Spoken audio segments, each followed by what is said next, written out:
ju av att hennes telefon som hämtar upp sig också. Det kommer man med.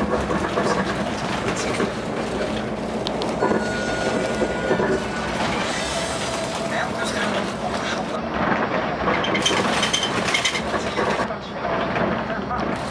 Idag så hoppas vi läser en tävling som vi ska över till Spegeln här i Gävle där man håller på att förbereda sig för fullt inför eftermiddagens batalj.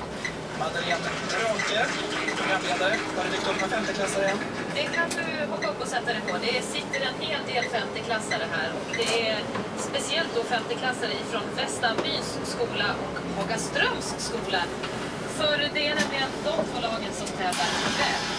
Går det bra? Vad skönt. För ja, om en halvtimme då drar det igång den här tävlingens tredje klassdag som du så bra sa, Staffan. Och jag kan ju säga det att lärarna som är med ikväll, de är nästan veteraner i den här tävlingen kan man säga.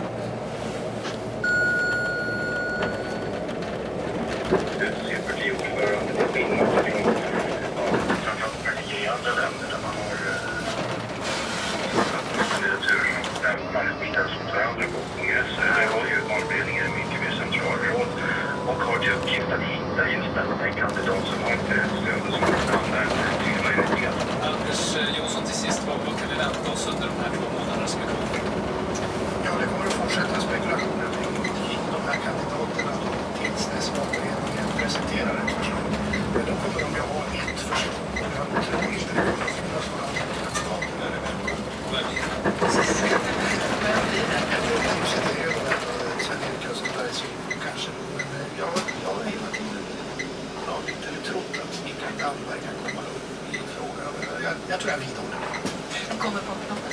Ja. Vi får se, det här kommer vi faktiskt att få facit om en inte allt för lång framtid. Tack för att du kom hit, Anders Jonsson, och vår politiska kommentator, numera pressbild på Somo. Välkommen att försöka arbeta med också som leder socialdemokraterna.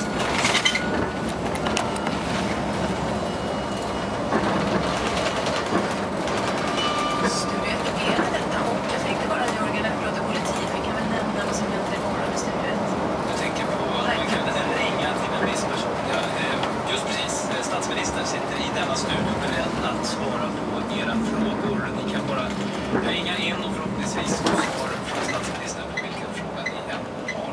Telefonnummer och andra detaljer. 08 vet jag, 24 15 00. Jag har lärt mig imorgon alltså.